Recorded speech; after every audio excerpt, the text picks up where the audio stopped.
All right, this is a big, awesome week. Hello and happy President's Day. So this week you're reading two chapters, Chapter 7, Voting and Elections, and then Chapter 9, Political Parties. Then, and everybody balks, not everybody, but always, every semester, I have pushback on this next part. But I really encourage you to do this next part. It will benefit your life, your intellect. It will benefit you if you will do it.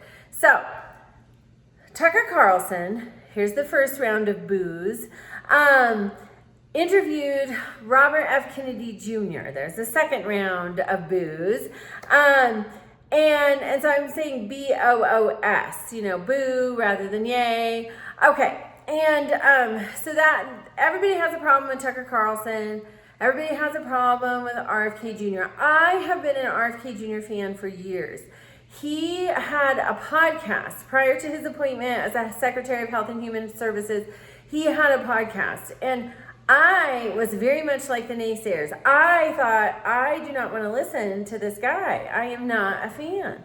But he was interviewing someone years ago, and I really wanted to hear that interview, and I don't remember who it was, because it was not a one and done. What I noticed about RFK Jr.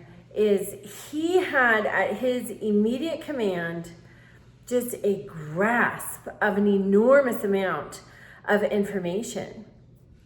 And I was so impressed by that. It was just readily available. He wasn't pausing to look something up. He's in a conversation and he just knows these things.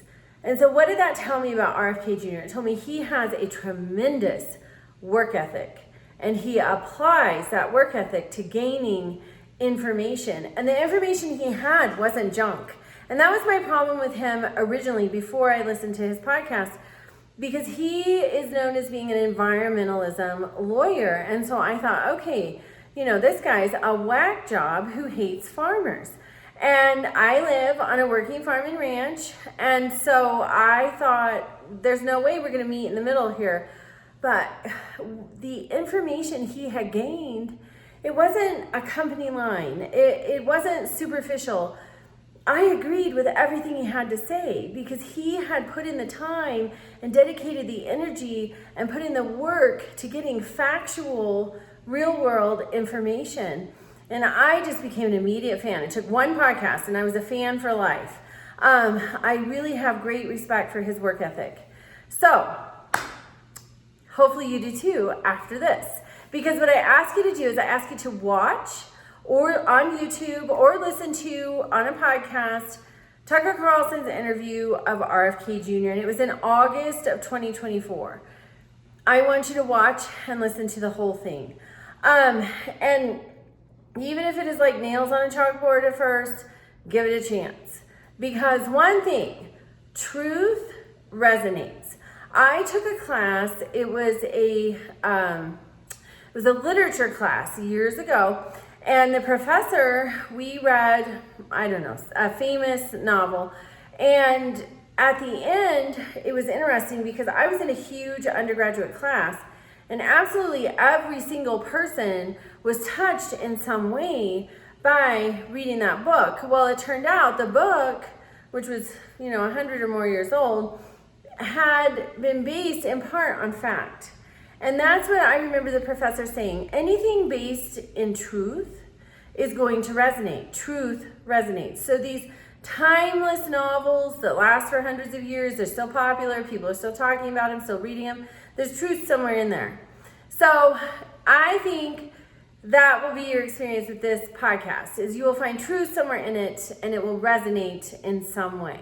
So that's the assignment. The assignment is all based on the podcast. Still do the reading though, because you will see that on the midterm. This is week 5, and I think the midterm comes up in week 8. All right, and then there's an extra credit opportunity. So I live on a working farm and ranch. We live and die by the weather. We are obsessed with checking the weather and knowing the forecast. So today, when I open up the National Weather Service, which is put out by our government, it says Washington's birthday. Today is not Washington's birthday. Today is President's Day, so there's extra credit. I want you to find out the 2 presidents for whom President's Day originally was meant to honor and their February birthdays, neither of whom have a birthday of February 16th, which is today. All right, have a great week and reach out with questions.